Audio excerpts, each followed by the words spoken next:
몇 번째인지 알 수 없었다. 그 여자는 탁자 앞에 앉아 있었다. 또 항상 탁자 앞이었다. 처음엔 번호를 세려 했다. 하나, 둘, 셋. 눈을 뜰 때마다 손가락을 하나씩 접었다. 그런데 어느 순간 손가락이 모자랐다. 발가락까지 써도 모자랐다. 그 다음부터는 그냥 셀 수가 없었다. 반복이 너무 많아지면 숫자도 의미를 잃는다는 걸 그 여자는 이 공간에서 처음 알았다. 탁자 위 숫자는 변하지 않았다. 복용 횟수 1. 항상 1이었다.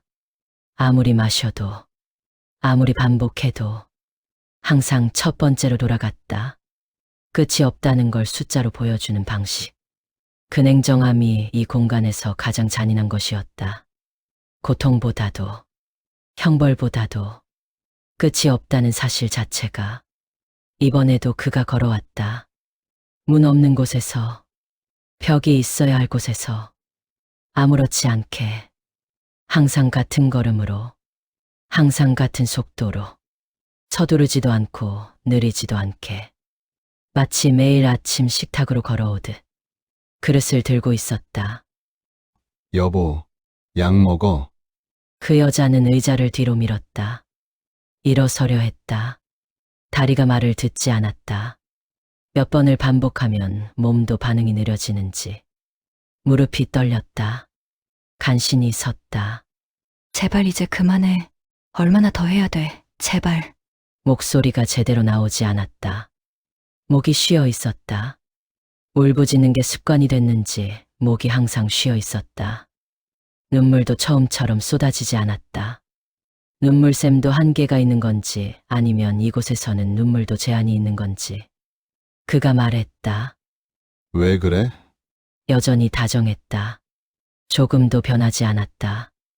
목소리에 분노가 없었다. 원망이 없었다. 냉소도 없었다. 그냥 걱정하는 남편의 목소리였다. 살아생전과 똑같이. 그게 더 무서웠다. 분노로 대하면 버틸 수 있었다.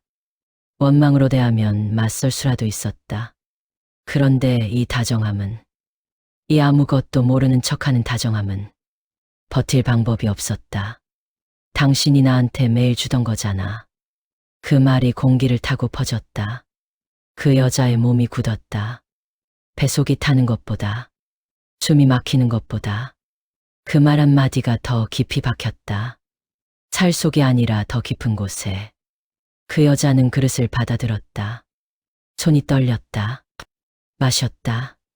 형벌이 시작됐다. 목부터였다.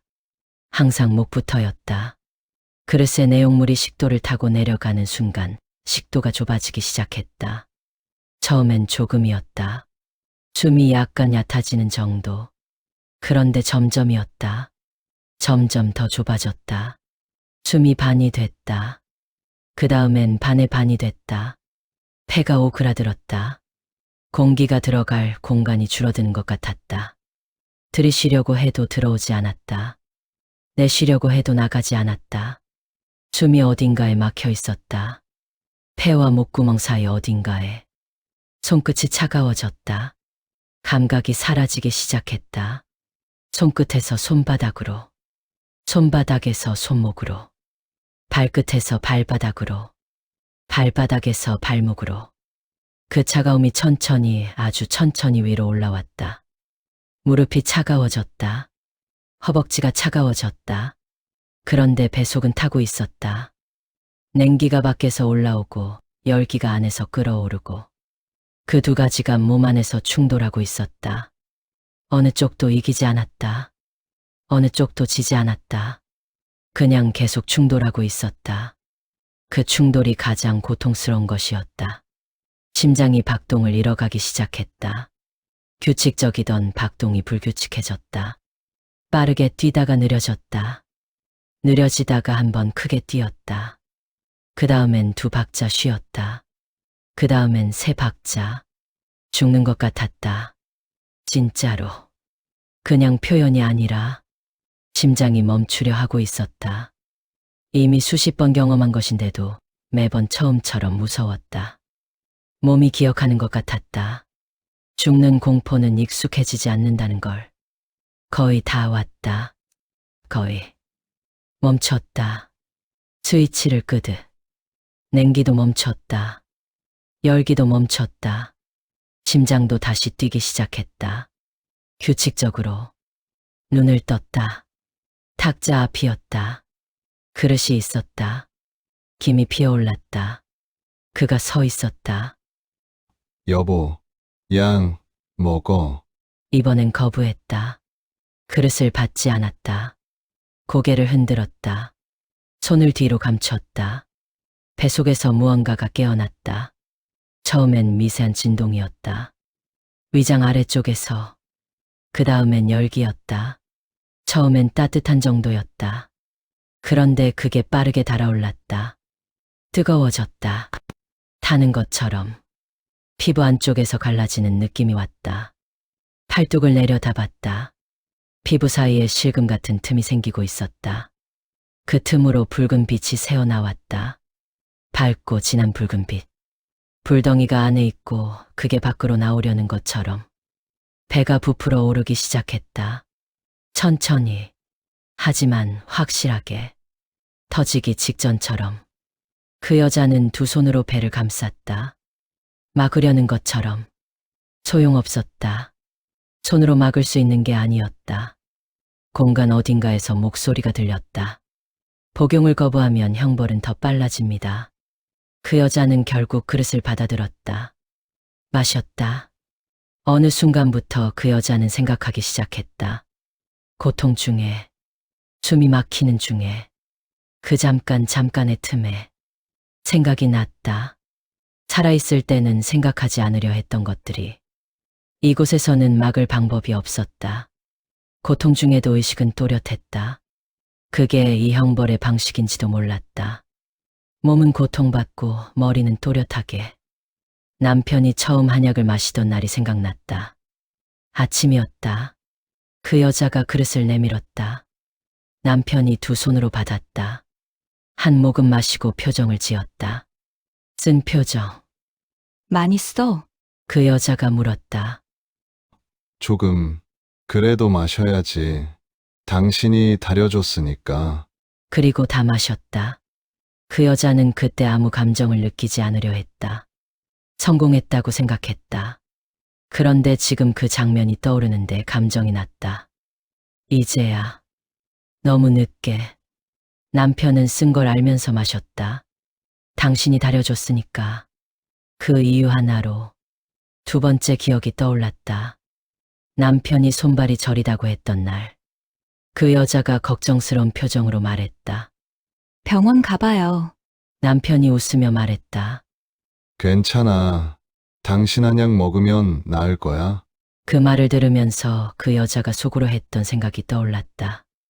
아직 더 있어야 하는데 너무 빨리 나빠지는 거 아닌가. 조절해야 해. 남편은 아내를 믿었고 그 여자는 계산을 했다. 같은 순간에, 같은 공간에서 그 여자는 눈을 감았다. 그릇을 또 받아야 할 시간이었다. 세 번째 기억. 황달이 왔던 날. 병원에서 돌아오는 길에 남편이 그 여자 손을 잡았다. 많이 걱정되지 라고 했다. 그 여자는 눈물을 보였다. 진짜처럼. 그런데 진짜인 부분이 있었다. 그 여자는 그때 몰랐는데 지금 돌아보니 알 수 있었다. 그 눈물이 완전히 연기는 아니었다. 뭔가가 있었다. 아주 작은 뭔가가. 이러면 안 되는 거 아닌가 하는 아주 작고 희미한 뭔가가. 그런데 그 여자는 그걸 눌렀다. 재빨리. 보이지 않는 곳에 밀어 넣었다. 감상적으로 굴 시간 없어. 이미 시작했어. 그게 그 여자의 방식이었다. 불편한 감정을 느끼는 순간 즉시 눌렀다. 계산으로 덮었다. 다음 단계를 생각하는 것으로 바꾸었다. 그래서 끝까지 갔다. 네 번째 기억. 그 여자가 가장 피하고 싶은 기억. 새벽 2시. 남편이 가슴을 짚고 있었다. 손이 떨렸다. 입술이 파랬다. 여보, 숨이. 전화기가 손닿는 거리에 있었다. 그 여자는 60을 셌다. 그런데 30을 셀 때였다. 남편의 손이 그 여자 쪽으로 뻗어왔다. 힘없이, 간신히, 손끝이 그 여자 팔에 닿았다. 그 여자는 그 손길을 느꼈다. 따뜻했다. 그래도 60을 다 셌다. 그리고 전화를 했다. 지옥에서 그 장면이 다시 재생됐을 때, 그 여자는 처음으로 소리를 내어 울었다. 고통 때문이 아니라, 형벌 때문이 아니라, 그냥 그 손길 때문에. 손끝이 닿았을 때, 남편이 그 여자를 찾고 있었다. 마지막까지. 그 여자는 그릇을 받으면서 중얼거렸다. 아무도 듣지 않는 혼잣말로. 당신은 왜 한 번도 의심을 안 했어? 그릇을 손에 쥐면서 뭔가 이상하다고 느꼈을 텐데, 몸이 이상하다는 걸 알았을 텐데, 왜 그냥 마셨어? 목소리가 갈라졌다. 내가 주는 거라서? 그게 이유야? 그게 전부야? 마시기 직전에. 당신이 너무 착해서 내가 이런 짓을 한 거잖아. 당신이 의심을 했으면, 한 번이라도 그릇을 거부했으면 내가 못했을 수도 있는데. 입에 그릇을 댔다. 아니야. 그래도 했겠지. 나니까. 마셨다. 얼마나 지났을까. 이 공간에서 시간은 없었다. 고통의 반복이 있을 뿐이었다. 마시고, 죽을 것 같고, 살아나고, 다시 탁자, 다시 그릇, 다시 그 목소리. 그 여자는 어느 순간 변했다. 처음엔 공포였다. 그 다음엔 분노였다. 왜 나만? 이런 생각도 잠깐 있었다. 그 다음엔 체념이었다. 그 다음엔 슬픔이었다. 공포보다 오래 남는 게 슬픔이라는 걸. 그 여자는 이곳에서 알았다. 그 여자가 그릇을 받아 들다가 멈췄다. 남편을 바라봤다. 살아있을 때와 똑같은 얼굴이었다.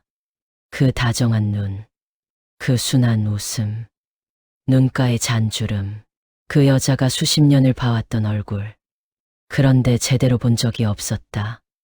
11년을 함께 살았는데 항상 뭔가를 계산하면서 봤으니까, 항상 뭔가를 숨기면서 봤으니까, 이 사람이 얼마나 나빠졌는지, 언제쯤 될 것 같은지, 다음엔 양을 얼마나 늘려야 하는지, 그런 눈으로만 봤다. 지금은 숨길 게 없었다. 계산할 것도 없었다. 이미 다 끝났으니까. 그래서 처음으로 그냥 봤다. 그냥 남편으로. 그 여자는 무릎을 꿇었다. 이번엔 고통 때문이 아니었다. 형벌 때문이 아니었다. 그냥 더 이상 서 있을 수가 없어서. 여보, 목소리가 갈라졌다. 나 잘못했어. 말이 나오기 시작했다. 멈출 수가 없었다. 처음부터 알았어. 이러면 안 된다는 거. 근데 시작하고 나서는 멈추질 못했어. 이미 시작했다고, 여기서 멈추면 다 소용없다고 자꾸 그렇게 생각했어. 그 생각이 날 계속 앞으로 밀었어. 남편은 가만히 서 있었다. 당신이 믿었잖아. 끝까지. 아팠는데도, 몸이 망가지고 있는데도 내가 주는 거니까 믿었잖아. 나 덕분에 좋아지는 것 같다고. 그 여자가 손으로 얼굴을 가렸다. 그 말이 제일 무서웠어. 들을 때마다, 당신이 그 말을 할 때마다 내가 뭘 하고 있는 건지 잠깐씩 보였거든. 근데 그때마다 눌렀어. 재빨리 안 보이는 곳에 밀어넣었어. 목소리가 완전히 부서졌다. 새벽에 당신 손이 내 팔에 닿았잖아. 마지막에 기억해? 손끝이 닿았잖아. 나 느꼈어. 따뜻했어. 근데 그래도 숫자를 셌어. 60을 다 셌어. 당신 손이 내 팔에 있는데. 한참 침묵이 흘렀다. 미안해. 그 말밖에 없어. 근데 그 말이 아무 의미가 없다는 것도 알아. 당신한테는 이미 늦었으니까. 남편이 처음으로 멈췄다. 그릇을 내리지는 않았다. 하지만 잠깐, 아주 잠깐. 그리고 말했다. 여보, 침묵. 1초, 2초, 3초. 나도 그렇게 말했어. 그 말이 공간을 가득 채웠다. 나도 그렇게 말했어. 새벽 2시. 침대에서 숨이 막히면서 그 여자를 바라보면서 여보 숨이 그게 마지막이었다. 그 여자는 두 손으로 얼굴을 가린 채로 오래 있었다. 심판관 3명이 앞으로 나섰다. 그들은 그 여자를 내려다봤다.